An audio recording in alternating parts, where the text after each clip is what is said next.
I work with the Friends of Cyprus, which was established in 1974, and the main purpose of the work at that stage was to work cross-party in the UK, but I'm in the Labour Party for the benefit of this meeting, and but also to work for reunification in Cyprus. So things have developed quite a lot since '74, mainly in civil society, and I brought this in case you want to know who I am. It's like a calling card, because I have them left over from 2019, and very little has changed in Cyprus. But one thing has changed, and we have as a proof of this, we have Niazi here, who was elected by Greek Cypriots and Turkish Cypriots, but mainly Greek Cypriots, to be the ACAL representative in the European Parliament. So I want to start with Bambos saying something, because he has to rush off to another meeting. This meeting has been rescheduled, and we don't expect a lot more people to arrive. And if you want to keep in contact with me, you can take one of these and have a look at what was happening in 2018. Okay, I'm going to introduce Bambos Haralambos, who is the MP for Enfield Southgate. We have Turkish speaking, Greek speaking, everybody speaking in Enfield. Okay, over to you, Bambos. Even Kurdish as well. I'll be very brief. I just want to say that it's a pleasure to be here, and it's great to welcome Niazi. I met Niazi in Brussels, I can't believe it's over 2 years ago now, but it was just before the general election in 2019. And obviously we've got Emine here as well, who's a councillor in Haringey, who's also been a very close colleague. And one thing that people try and do is they try and drive a wedge between Greek Cypriots and Turkish Cypriots. But when we get together, there's no division between us. The politics speaks for itself. We're all on the same side politically, and we work together, and we're all working together for a peaceful, just solution for Cyprus. And we'll carry on doing that, and we will make sure that we don't allow people to drive any wedges between us, that we do work together. And I'm very much keen, especially now when there's so much going on. You know, we've had issues with the pandemic and COVID. Despite all that, we're still going to be strong working together, as we do in London, as we do serving, you know, all our constituents with Emine and myself, and you know, we're all elected representatives, and we work together to serve the whole community, not just one section or another. And I think that's what makes us stronger. So we will carry on trying to find a solution and work together. And I'm sorry I can't stay for longer. I have to chair a meeting that my boss is going to be on the panel for, so I can't really be late for that. But you're very welcome, Niazi, and I will look forward to visiting you again in Brussels. You're very welcome to come to Westminster, and I'm sure Baby will keep you up to date with that. So thank you so much, and I'm sorry I have to leave. It's a real pleasure to see you again. Thank you.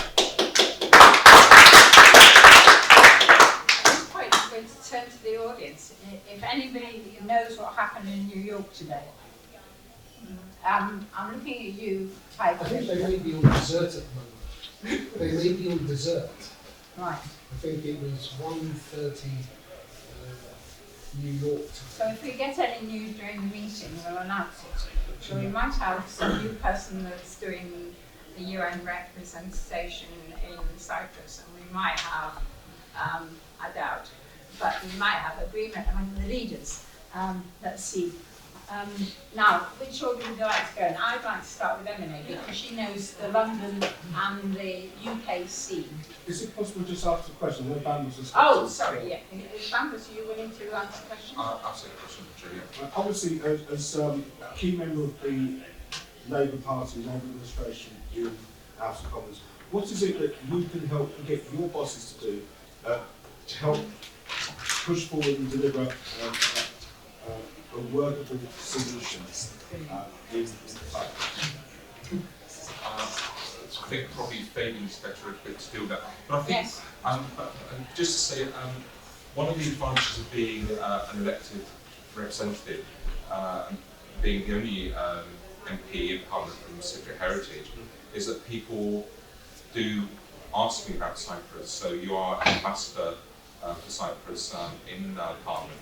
So just by being there, you're making a difference. You're actually breaking down barriers, you're changing perceptions, you're helping people understand the issue better. So just by engaging, that's helping make a difference. So I'm certainly going to play my part as kind of like an ambassador for Cyprus, but albeit in Parliament, as we all do in our particular elected roles. So you're the only second Cypriot or half Cypriot. the first, I guess, person of Holy Cypriot heritage, if you want to like be really technical about that. So, but yeah, it all counts, and it's a real joy to see the former speaker back. So thank you so much, and he certainly played a big role in making my name very well known outside Parliament. So John, thank you so much.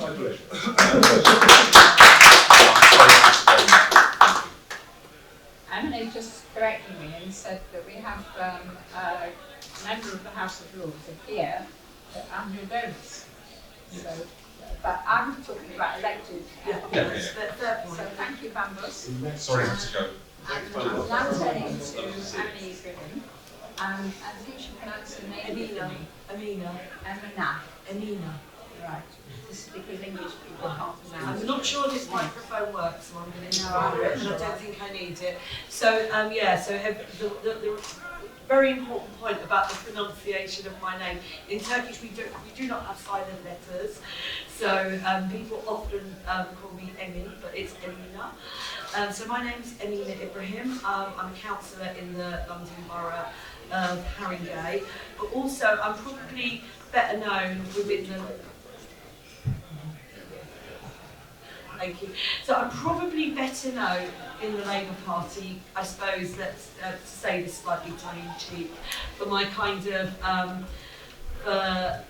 my role within the internal factional politics of the Labour Party. So I'm very much of the firmly to the left tradition within the party, and obviously I hold various different roles within the party. I sit on the London Regional Board, and I'm currently on the NCC. So if any of you are delegates, you would have had the opportunity to vote for me today.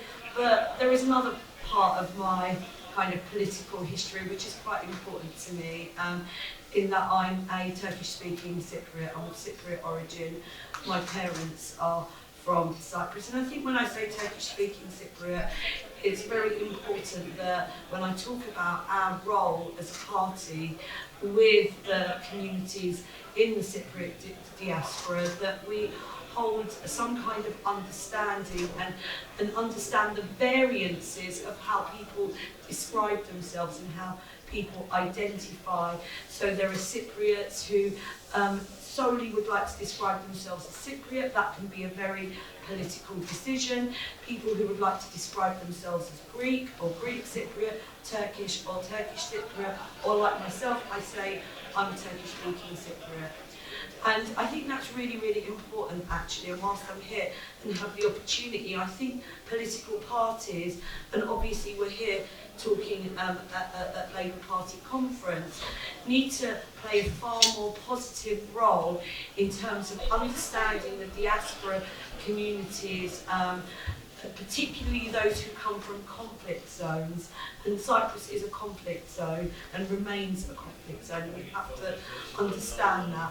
Historically, Mary will appreciate this, my kind of relationship with the engagement that we've had as a community with the Labour Party or any other political party that's had its ups and downs and can often be quite negative, and it's to do with often what is the lack of understanding of the intricacies of how we engage with the political problem of Cyprus.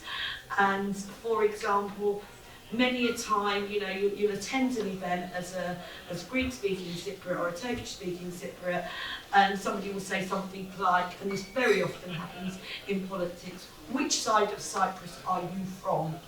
Okay, that is a really, really important thing to avoid, because if you ask me, my family are from southern Cyprus. They are from the outskirts of Nicosia. However, what somebody in asking me that would be implying is they'd like to identify whether I'm from the north or from the south, whether I'm Turkish or whether I'm generally from my name. They then eventually realise that I'm likely to be a Turkish-speaking Cypriot. However, it's often these initial engagements with our community that set up a negative path with which we engage with politicians. And I think the Labour Party, and you know, forgive me for bringing up the subject here, has not got a fantastic track record in terms of our activist pace and our elected representative, and actually all political parties, in engaging with communities from conflict zones with the utmost sensitivity. We go in all guns blazing, we think we know the answers, we've read a book about Cyprus, a political advisor has skimmed the internet and they think that they understand the issue. And we've seen that actually everybody is an armchair, you know, international kind of conflict expert when it comes to the issue of Israel and Palestine. And that has led us into a really, really difficult situation as a party. And this is what the experience has been for Cypriots for many, many years. When we've spoken to MPs past and present, and they drop this huge clamour. They've dropped this huge clamour in terms of the person that they're engaging with, and after that experience, you're often, whether you're from a Greek background or a Turkish-speaking background, you're left with that negative feeling. They just don't get the issue, and this is what I want us to start being a little bit more serious about in our party, about how we engage with these particular issues. In this case, we're talking about Cyprus. In other cases, we'll be talking about Israel and Palestine. In another case, we'll be talking about Kashmir. And this is what we need our elected representatives to understand. Do your research. If you actually want to engage with these highly kind of painful events in international foreign policy, for people like me, it's actually quite difficult, and we get quite fraught about it because of our family experiences, actually. And it means a lot to us. It means a lot because often the reason why these diaspora communities are in the UK generally, in the case of Cyprus, would have come in the 60s. My mother came here in 1973 to stay for a 6-month break from the conflict. She was originally intending to go home. Niazi mentioned to me earlier, because Niazi is actually related to me. He remembers when my mother left her village. She was intending to return. Because of the conflict, she was never able to go back home. She's still here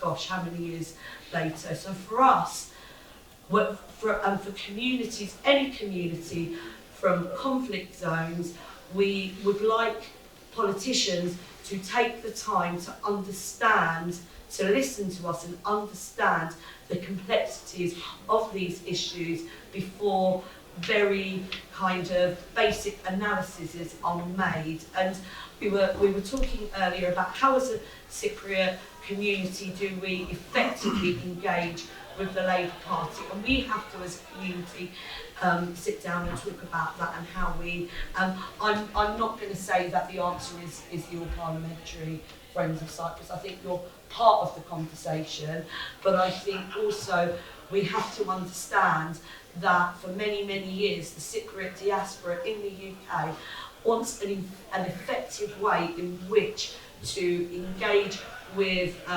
decision makers in the UK that can have an impact on a possible solution to the Cyprus problem. I've been waiting for a solution all of my life. My family is divided by the Green Line. You know, it's, you know, my mother's family, unfortunately, you know, due to very, very difficult circumstances at the time, are split in two. My mother's parents remained in the Republic of Cyprus, did not go to the north. Also, being clear about the language we use as well. I myself choose not or to primarily focus on our relationship with the Republic of Cyprus, because that's the tradition and the background that I come from. There are many Turkish-speaking Cypriots in the UK who hold different views to me. I don't represent their views. There are many of us who have varying views on the Cyprus challenge, and I suppose what we're asking for from politicians in the UK to understand the nuances and to not just make a very, very basic analysis on very, very basic levels of research. You know, the stuff that Mary produces is extremely helpful. There are those of us in the party who are knowledgeable on the issue, who have direct experience on the challenge of Cyprus, come to us, speak to us. It doesn't matter what faction of the party we're from.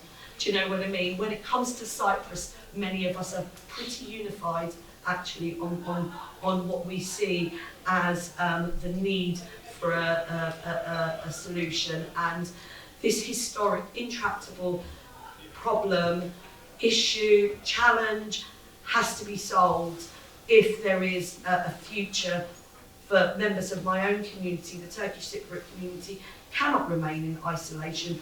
I don't believe the answer is recognition of the Turkish Republic of Northern Cyprus, but there has to be an answer for our community to be removed from the isolation that we have been, and that's what I think we as a party need to start having the conversation about again.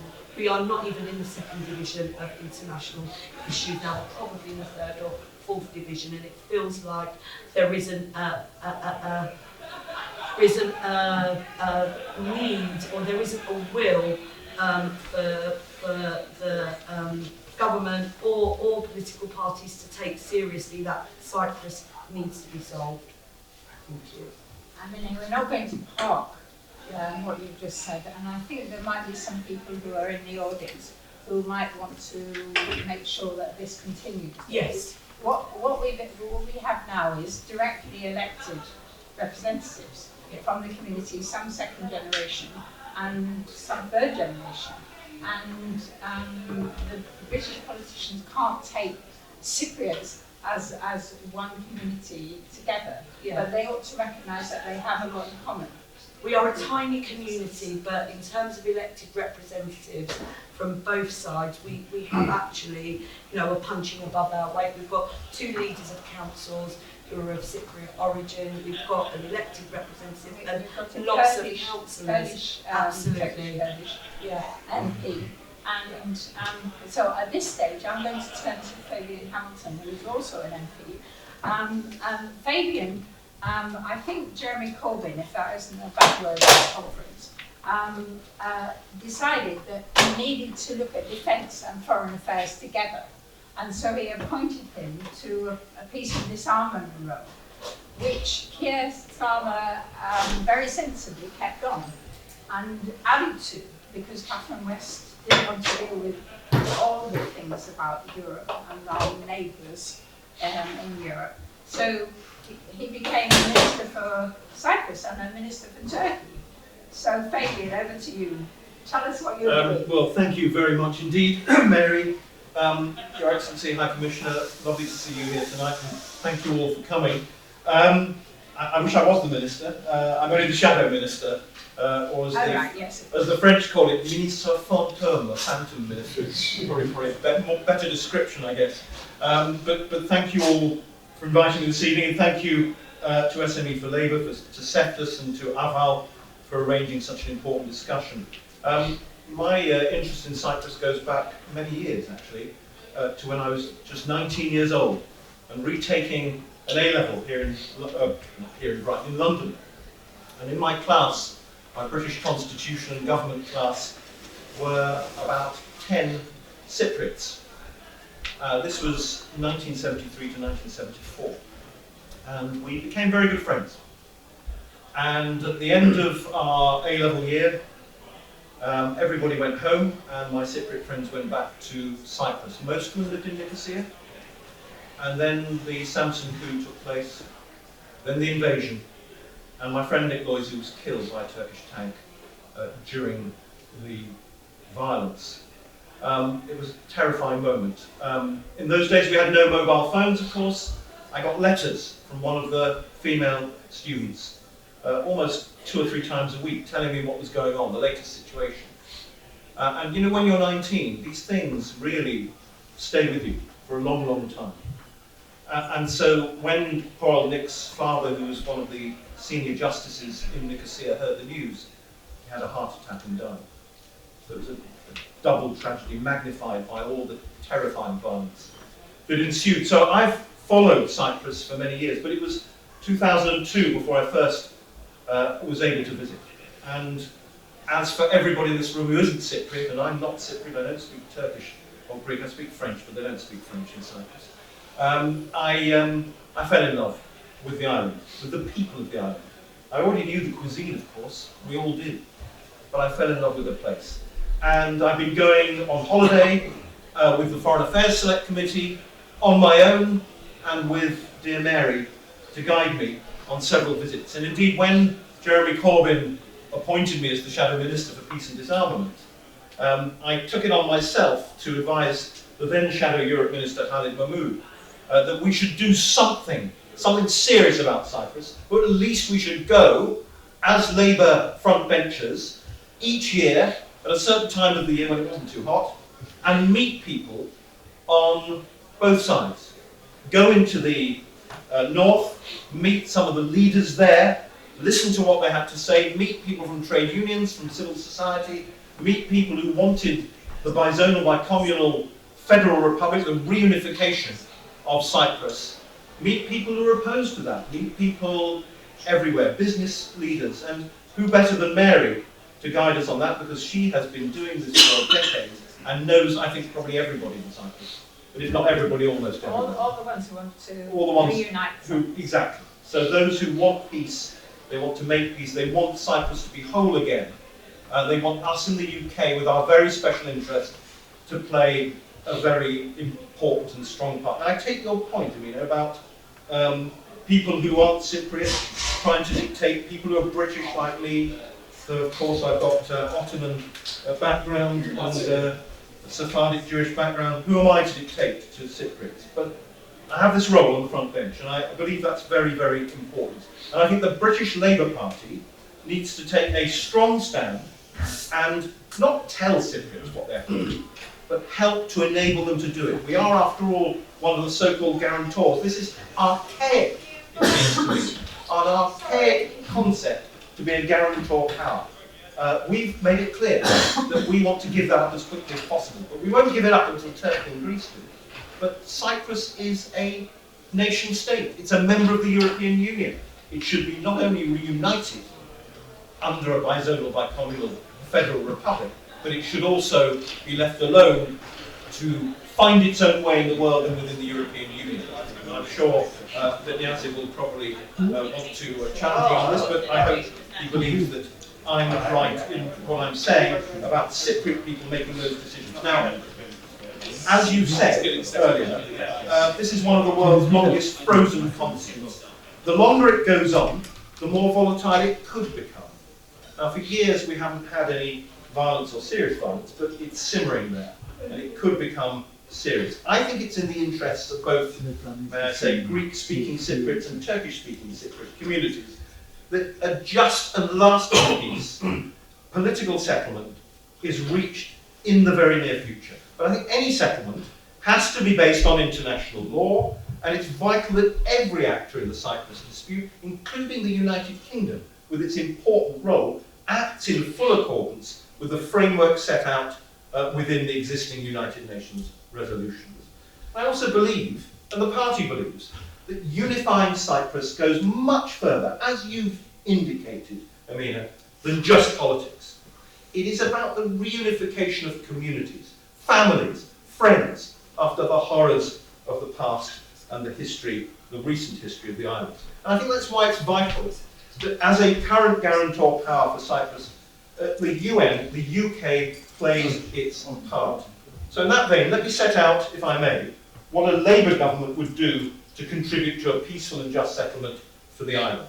Since 1983, the Labour Party has remained steadfast in our non-recognition of Northern Cyprus as a separate republic, and that this would continue with a Labour government. The UN-led talks earlier this year were a real opportunity to make progress, and I set out at the time 3 tests on behalf of the Labour front bench for the UK government to ensure that it has played its part in making the talks a success. The first was to make clear the government's unequivocal support for a bizonal, bicommunal, federal political settlement with political equality in line with its historic obligations as a guarantor power and in line with existing UN resolutions, as I've said. The second was to call on the Turkish government to begin immediately a phased withdrawal of all military personnel from the island of Cyprus, including the resort of Varosha, and to end all drilling in the Republic of Cyprus's exclusive economic zone. And we've made that clear over the last few years since that exploration began, that illegal exploitation. The third test was to ensure that international law is upheld throughout the negotiations and to not support any political settlement that undermines the sovereignty of the Republic of Cyprus. And I'm very sad to tell you, and you know this already, that the British government failed on every single one of these tests, and the talks tragically came to nothing. And the most worrying thing, I think, is the fact that the current British government, UK government, wasn't able to make explicit and clear its support for a bizonal, bicommunal federal settlement. Now, whilst I set these tests out on behalf of the British Labour Party for the current UK government, they would also be the tests I'd set for myself if I was minister, or for the Labour Party if we were in government, if we were elected to office. And I think it's so important that we stick to our principles and ensure equality for both communities in a unified Cyprus.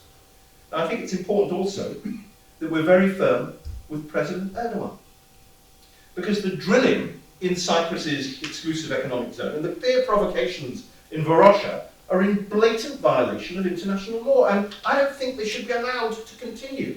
And I've made that absolutely clear to Wendy Morton, the current Europe Minister. Now, if the talks are to succeed in the future, the Turkish government must also end its military presence on the island of Cyprus in full and dial down the rhetoric on a so-called two-state solution, which both the EU and the United Nations have been clear that neither would ever accept. I think it's a non-starter. The UK's considerable influence, let's not say considerable, in Turkey and in the region as a whole, I think makes it even more vital that we take the opportunity to make this clear, and that we do not sacrifice Cyprus on the altar of a trade deal with Turkey, which I feel, though it's never been explicit, is exactly what is happening. And that's something we've got to be really, really careful about, because that is, I believe, what the British government is currently pursuing. I think we'll all agree it's in the interests of Cyprus's prosperity and security that we work together to achieve a political settlement. As the penholder for Cyprus at the United Nations, the UK has a clear responsibility to aid the reopening of dialogue between the Republic of Cyprus and the representatives of the communities in Northern Cyprus, just like the Labour government did when it supported the Annan Plan in 2004. But I think it also has a responsibility to British Cypriots. You may want to disagree with me, Amina, but they play a vital role in our communities across the country. That's what you were saying, I know. Labour will uphold these historic commitments in government, as well as in opposition, of course, every step of the way. The people of Cyprus, I think, and you'll agree with this, need and deserve a solution to this historic stalemate which benefits nobody in its current guise. It's 38 years since the unilateral declaration of independence came from Northern Cyprus, and as tensions grow in Famagusta and Varosha, the stakes couldn't be higher right now. Thank you, ladies and gentlemen, for listening. I'm looking forward to any questions.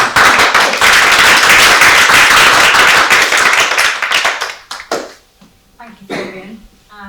I've been reading the book which has just been written by Elif Shafak. And Elif, yeah, I said it right? Yeah, that's great. I'm consulting executive head to keep it secret. And it seemed like she thought the island was always divided. I went to Cyprus first in 1971, and thank you. And although it wasn't as mixed as it had been, the populations were still in villages. And no, are you going Well, to by test? 1971, people were in refugee camps and cantons. Yes, Yeah, okay. so- But listen to her. But what I remember reading was Charles Foley calling Cyprus an ethnographic fruitcake. And so that was before 1960, and probably before 1960 it was an ethnographic, and then there was some pulling movement.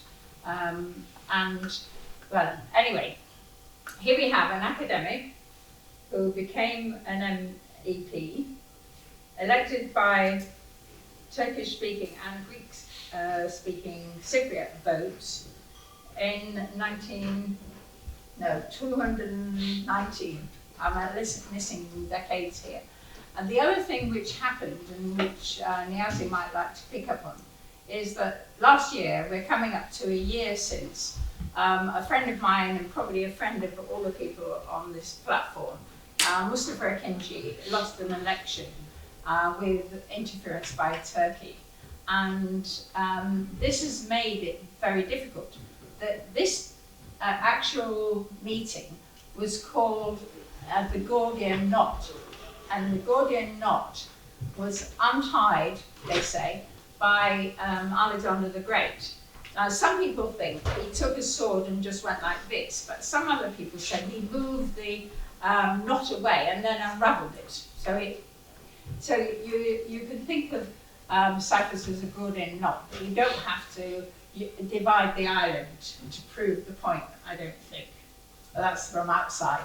So without more ado, as they say, I'm going to ask Niazi for his latest academic, political, and any other take on what's facing Cyprus at the moment.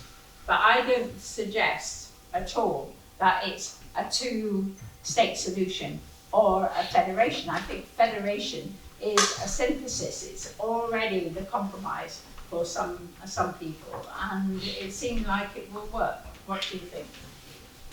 Thank you very much. Okay, I may try to speak without micro. Thank you very much for the invitation, first of all. It's a pleasure to be here. As Mary said, yeah, I've been an academic for 25 years, and recently I'm trying to learn politics. And exactly my last academic works was on federalism, on background. And on the other hand, was about history, violence, and coloniality.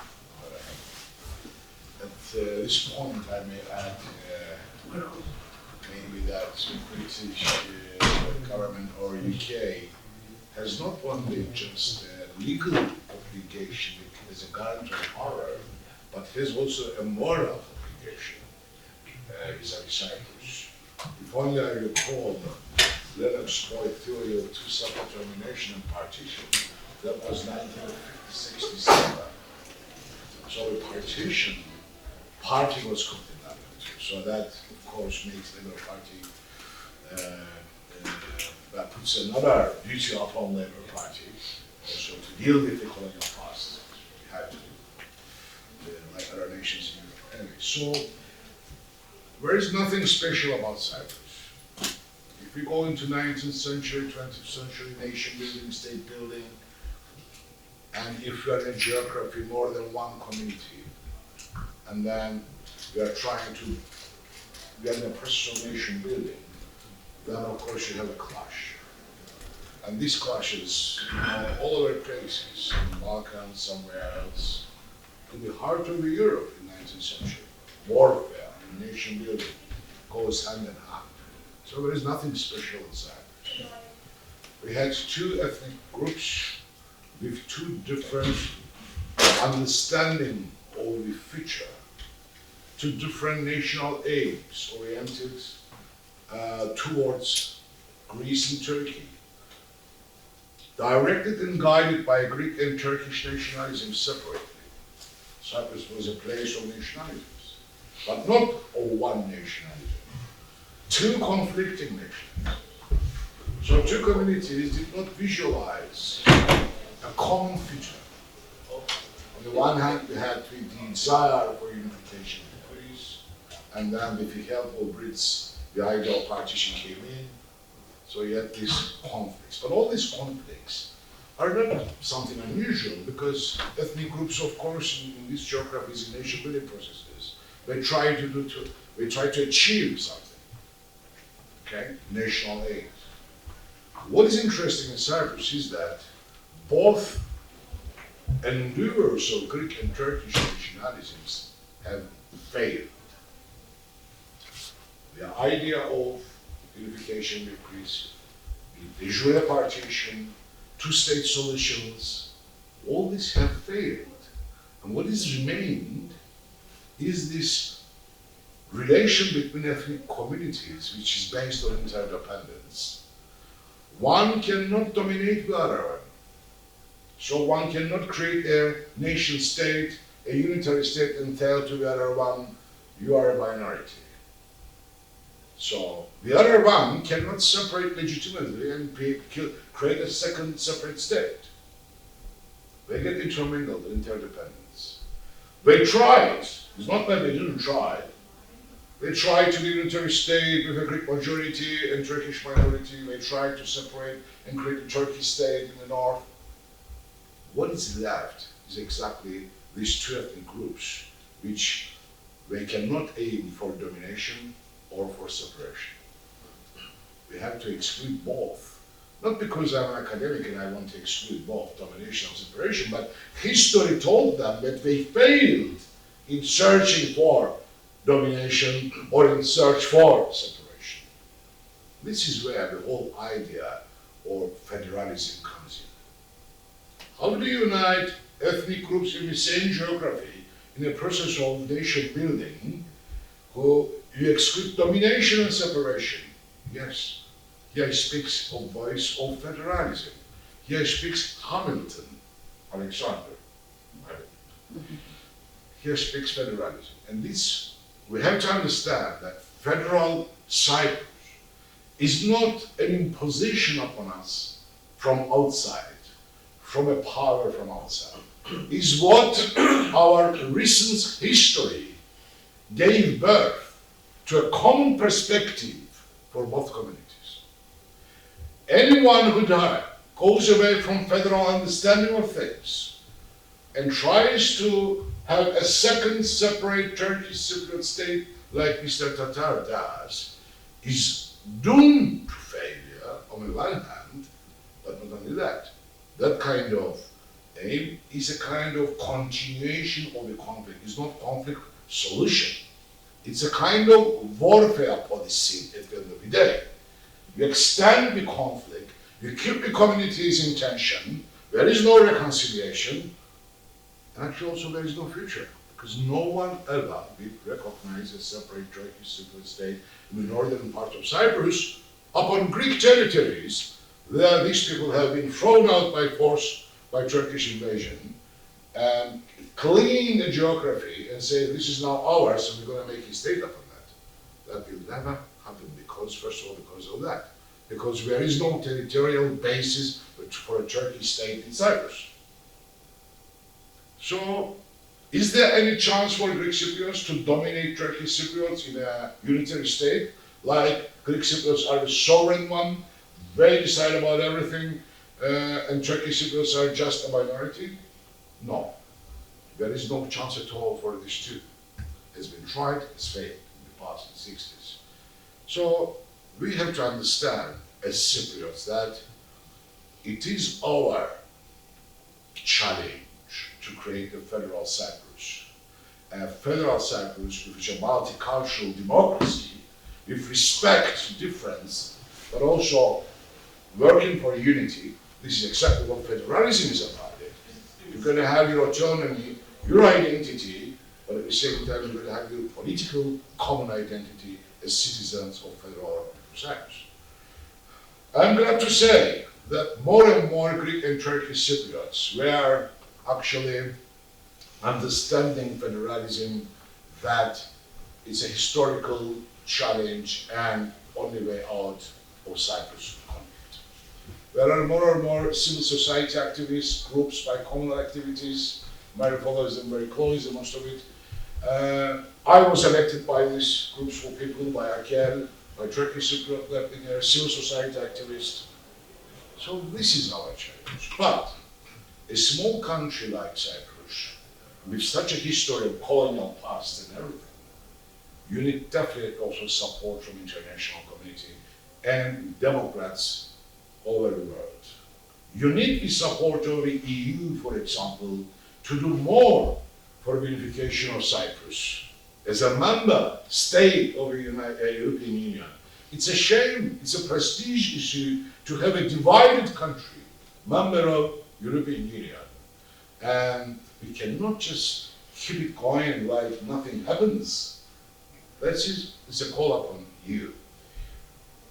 Okay, just I mentioned before about the role of United Kingdom. There's a special relationship here, and definitely UK can do much more for this resolution of conflict. The framework is there. We have a federal framework, which is history calls us to implement. Not only the history, also international law, also all resolutions of the UN. But here we have to be firm. We should not sacrifice a federal settlement because some governments may have some interests either in trade, in economy, or geopolitical, or. And this is our problem here. We need a clear British policy to support the federal Cyprus and federalists in Cyprus. Unfortunately, I cannot say we have this clear vision so far. We don't have it. On the other hand, we have a EU and we have a Turkey. It's in the EU, okay? No one talks about the full membership of Turkey anymore, but still, there are EU-Turkish relations, which are very important for EU, also for Turkey. Now, how can we progress in EU-Turkish relations if the member country Cyprus is divided, and if Turkish government goes on and tells that the only solution is two-state solution? Quite opposite what EU wants and believes. So maybe also here EU should review certain things vis-à-vis Turkey when it comes to the Cyprus conflict. Now, I'm one of those that I believe that the challenge is upon the Cypriots. I do believe in the internal dynamics in Cyprus. I'm a bicommunal citizen. I live with Greek Cypriots. I'm teaching at the Greek Cypriot University for 25 years. Culturally, I'm both Greek and Turkish and Cypriot. So, from whole Cyprus. And I had my life experience taught me that I follow up the changes in the community step by step over the years. Yes, we have more federalists now in both communities. Yes, we have anti-nationalists in both communities. We have democratic forces in both communities. And of course, we have also our nationalists also, who are still somehow dreaming Turkish or Greek nationalism thing. But this is not the dominant ideology. We should not be confused because Mr. Tatar is in power in North Cyprus. He was not elected by the Turkish Cypriot votes. It was a clear interference of Turkey in all levels to replace Mustafa Akıncı, a leader who believed in federal settlement, a leader who had very good contact with Greek Cypriots, and with Mr. Tatar now, having Mr. Tatar talking to two-state solution because only Turkey has asking for. And if Turkey stops to talk about two-state solution, of course it also stops. Maybe we will not sit in this chair anymore. Because I believe that Turkey doesn't say yet the last word on Cyprus. I don't believe that the two-state solution is the final position of Turkey. Because Turkey should be aware that it's a policy of impasse. There is no way that we can ever get to two-state solution in Cyprus. But I believe that now there is an election campaign going on in Turkey. Mr. Erdogan builds upon nationalist emotions. But at some point, again, we're going to come and sit down and talk for a federal settlement. In this process, again, I'm saying the most important agency and political actor are the Greek and Turkish Cypriot federalists themselves in Cyprus. And of course, we're going to need the help parties like Labour Party, Democrats or the European Union, because solving the Cyprus conflict is not just to solve a small islands issue. You solve a regional problem at the same time between Greece and Turkey. You bring peace into the region between Greece, Turkey, and Cyprus that can turn into a regional cooperation in all levels. And of course, it's also EU matter to solve Cyprus conflict, because EU cannot be politically united in the sense we believe in it. So long Cyprus is divided, and member country is de facto divided. So there is more at stake in trying to solve the Cyprus conflict. I know we are all disappointed, historically tired. We have a fatigue because many years we tried and we failed, but there is no other option than to work and to insist to create a federal Cyprus for Cypriots, for the European Union, for Greece and Turkey, because I believe the solution of Cyprus conflict, Greco-Turkish conflict also will be almost done. Thank you for hearing me. Right. Is there anybody here who knows what time we're going to be? Mary, let me interrupt you. I'm really sorry, but I expected somewhere else. Right. But I didn't want to leave obviously in the middle of the other exactly. speech. Could you take a quick question? Is there any Very quick question. straight to Fabian? Yes. Would anybody like to ask him about his role or how he sees where he's going to be? But could just ask Yes? a question for the whole panel, just from the debate Okay. here. I come at it from somebody who's seen the whole Cyprus issue from a distance, right? I can't pretend that I know a lot of detail. I find it fascinating, the points that you put forward. There's two things that come out of it. There's either going to be a two-state solution or a federal solution. And we talk about two states when we talk about what's happening in Israel and Palestine.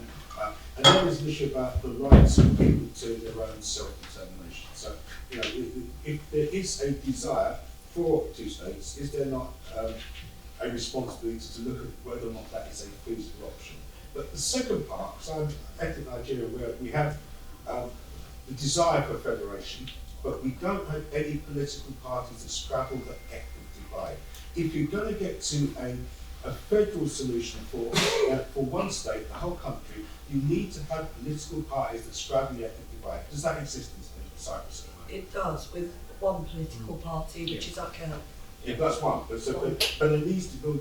My view is that it needs to build. So how do we build that? And if you're coming from outside, how do we help them? Right. Can I just ask Fabian if he has any reflection on that, and then let him escape?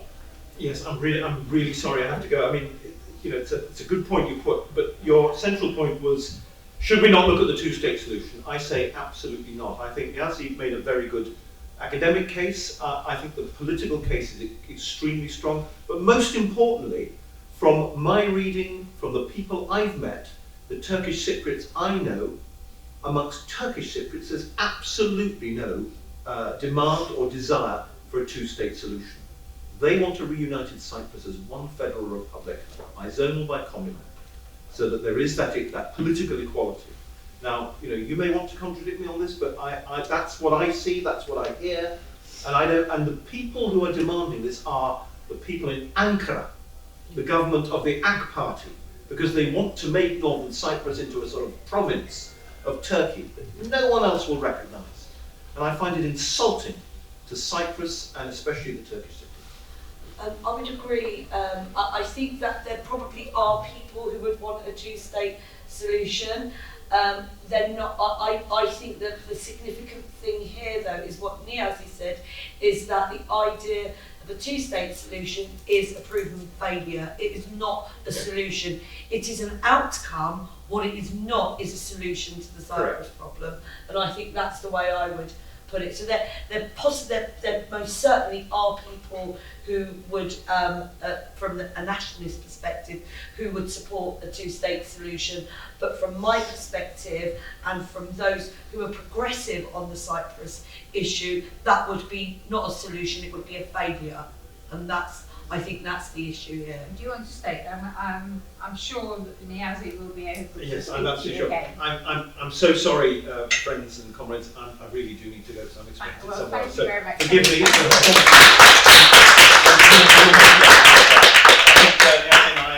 And Anita need to have this discussion in Parliament. Thank you. So please, Francis. Thank you, everybody, and thank you, High Commissioner, as well. Good to see you. Right, Thank Niazi, you. would you like to address the same question? Yeah, a few things about that. First of all, it's very difficult to talk about to separate self-determination rights in Cyprus.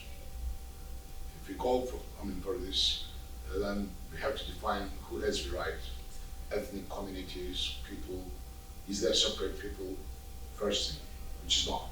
The Constitution of Cyprus talks about two communities in Cyprus, Greek, Turkish communities. Second thing is, there is no territorial basis at all for a separate Turkish Cypriot state, because that territory has been, after an ethnic cleansing by Turkish invasion, turned into Turkish. It was never. Only if you know that the northern part of Cyprus, properties were there, about 85% belong to the Greek Cypriots. So you build the state upon what? Third thing is, can there be a Turkish Cypriot state in northern part of Cyprus? Even if Greek Cypriot would say, okay, let's have a Turkish Cypriot state in North, we are bargaining in that sense, that would be never a Turkish Cypriot state. It will be Turkey. It will be under Turkish domination. And this is exactly the fear of Turkish Cypriots, to keep their own existence, or their own sensitivity, way of life and identity as part of Cyprus, and not to turn into a kind of Turkish province.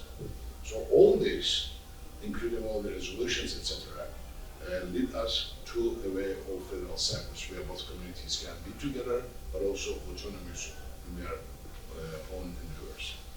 Can I add something to that? And I think it's important when Niazi talks about the territorial basis, which doesn't exist. And I think it kind of comes to the point that I alluded to in my and what I said about when we talk about Cypriots and we ask which part are you from, what side are you from?